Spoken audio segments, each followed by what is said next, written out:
मेरे घर की इज्जत को लूट कर मुझे नंगा कर दिया। नहीं नहीं, एक गुनाहगार के हाथ में पूजा का हाथ कभी नहीं दे सकता। भैया, जवानी में गलती किससे नहीं होती। इससे पहले कि हर घर में इस बात का चर्चा हो, हमारी बदनामी हो, बेहतरी इसी में है कि हम इन दोनों की शादी करते हैं। शंकर, जब तक मेरी सांस चल रही है मैं इसकी इजाजत कभी नहीं दूंगा। तो उस बच्चे का क्या होगा जो पूजा की कोख में पनप रहा है? शादी की आड़ में हम अपनी इज्जत बचा सकते हैं और पूजा की भूल भी। अगर अपनी जिद पर अड़े रहे आप, तो पूजा का क्या होगा? उसके बच्चे का क्या होगा? उस बच्चे को गिरा दो भैया, किसी अबॉर्शन सेंटर में ले जाकर इस कलंक को मिटा डालो। मैं ऐसा नहीं होने दूंगा। पूजा, चाचा, धीरज रखो। पूजा, मैं अपने बच्चे का खून हरगिज़ नहीं होने दूंगी। चाचा, तुम तो इतने बड़े पुलिस ऑफिसर हो, तुम मेरे लिए कुछ नहीं कर सकते क्या? देख पगली, मैं क्या करूं? कानून ने मेरे हाथ बांध रखे हैं, लेकिन तेरे प्यार की खातिर जो कुछ भी बन पड़ा मैं करूंगा, जरूर करूंगा। मुझ पे भरोसा रखो। May I come in, sir? Yes, come in. Sit down. Thank you, sir. Excuse me, sir. Please don't mind. ये दीपक की जमानत के कागजात हैं। भाई कमाल है, खुद ही कल तुमने उसे गिरफ्तार किया और आज उसकी जमानत देने आ गए हो। उसे गिरफ्तार करके मैंने अपना फर्ज पूरा किया था सर। अब उसकी जमानत देकर मैं अपना धर्म पूरा कर रहा हूँ। रख दो। ओके मिस्टर शंकर, आप उसे ले जा सकते हैं। Thank you sir. Just a minute mister Shankar. Sir, फर्ज और धर्म से बढ़कर आज आपके इम्तिहान की घड़ी आ गई है। इम्तिहान? कैसे इम्तिहान सर? ये आपके बड़े भाई विनय सक्सेना की गिरफ्तारी के वारंट है। भैया के नाम वारंट? लेकिन सर, ये सर किस जुर्म में? गवर्नमेंट को धोखा देने, झूठे बिल पास करने और ये कच्चे मकानों को अप्रूव करने के जुर्म में। और अगर कुछ और मालूम करना चाहते हो तो ये फाइल पढ़ो। अपने बड़े भाई को गिरफ्तार करते वक्त आपके हाथ तो नहीं कांपेंगे? मुझे विश्वास नहीं हो रहा कि मेरा भाई इस तरह की बातें, ऐसे जुर्म कर सकता है। लेकिन सर, अगर उन्होंने ये जुर्म किया है तो मेरा भाई तो क्या, मैं अपने बाप को भी नहीं छोड़ूंगा। उसे गिरफ्तार करके लाऊंगा। शंकर, ये कौन है? और तेरे साथ ये पुलिस? ये दीपक है भाभी। मैं इसे जेल से छुड़ा लाया हूँ। मैं चाहता हूँ इसकी और पूजा की शादी कर दी जाए। देखो तो कौन आया है। ये भाभी, भैया के खिलाफ मेरे पास वारंट हैं। भैया को गिरफ्तार करने के लिए आया हूँ। गिरफ्तारी का वारंट? आखिर तुम्हारे भैया ने किया क्या है? ये तुम्हें शंकर से पूछने की जरूरत नहीं।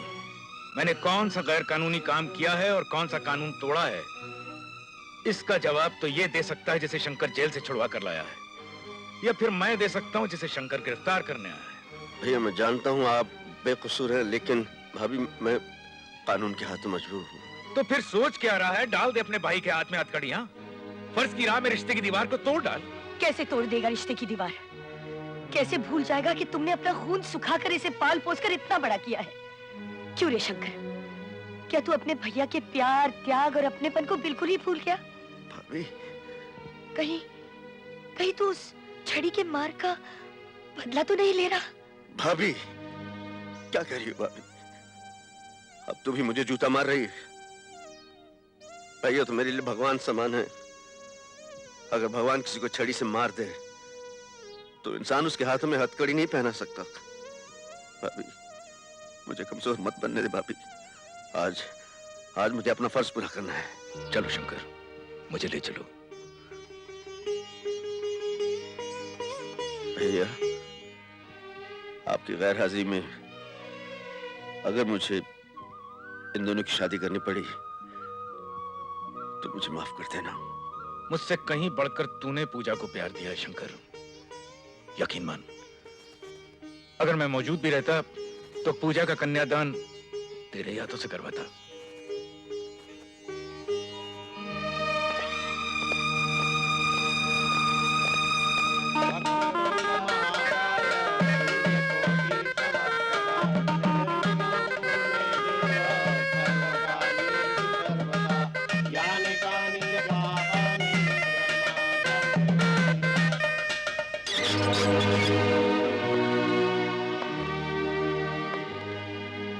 प्रणाम।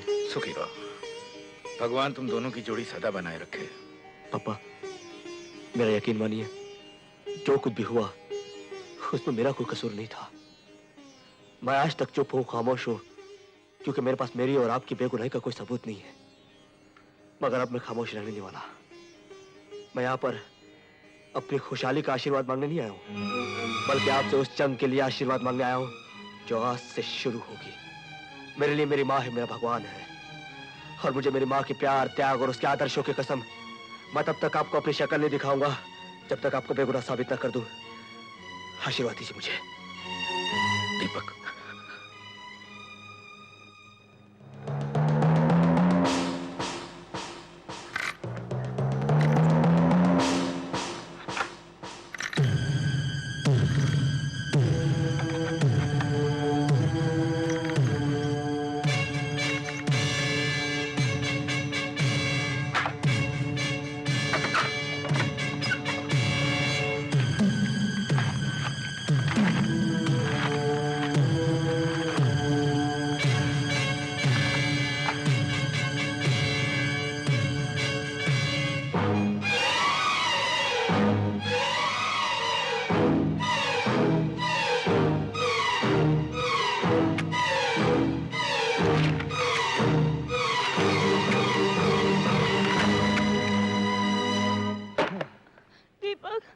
आखिर तुम बताते क्यों नहीं कि तुम कहाँ जा रहे हो? मैं दिल्ली जा रहा हूँ और इस नाजुक हालत में कुछ दिनों के लिए अपनी माँ के पास रहना, संभल के।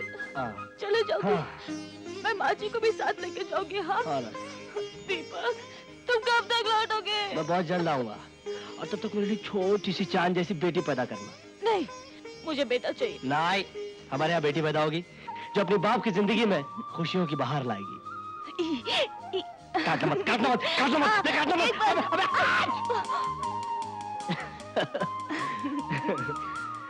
बाय।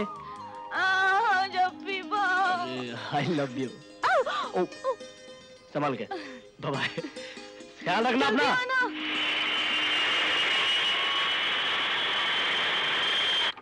ये फोटो स्टेट कॉपीज उन बिल्स की है जिस पर शादीलाल बिल्डर को पेमेंट मिला। इसकी टाइपिंग एक मामूली टाइपराइटर से की गई है, और ये वो डॉक्यूमेंट्स है जिनको मैंने टाइप किया है इलेक्ट्रिक टाइपराइटर से। हमारे ऑफिस में सिर्फ एक ही इलेक्ट्रिक टाइपराइटर है जिसका इस्तेमाल सिर्फ मैं और मैं ही कर सकता हूं, वो भी पेमेंट्स ऑर्डर के लिए। आप इन दोनों की टाइपिंग मिलाकर देखिए कितना फर्क है इन दोनों में।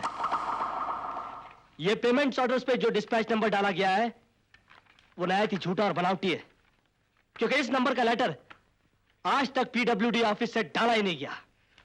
और जैसा कि मैंने आप लोगों को बताया कि किस तरह से तेजेंद्र नाम के जूनियर इंजीनियर ने फोन का बहाना करके मुझे बाहर भेज दिया और खुद फाइल चेंज कर डाली, और उसी दिन 3 बजे इंजीनियर्स की मीटिंग होने के कारण मिस्टर विनय सक्सेना बहुत जल्दी में थे, और मुझ पर भरोसा होने के कारण उन्होंने फाइलों को बगैर चेक किए, उनको बगैर परखे ही उन पर दस्तखत कर दिए। ओके मिस्टर दीपक, आपने मिस्टर सक्सेना की बेगुनाही के जो सबूत दिए हैं वो हमारे लिए काफी हैं। हम इन प्रूफ्स को वेरीफाई करवा कर ही अपना कोई फैसला दे पाएंगे। Thank you sir, thank you very much.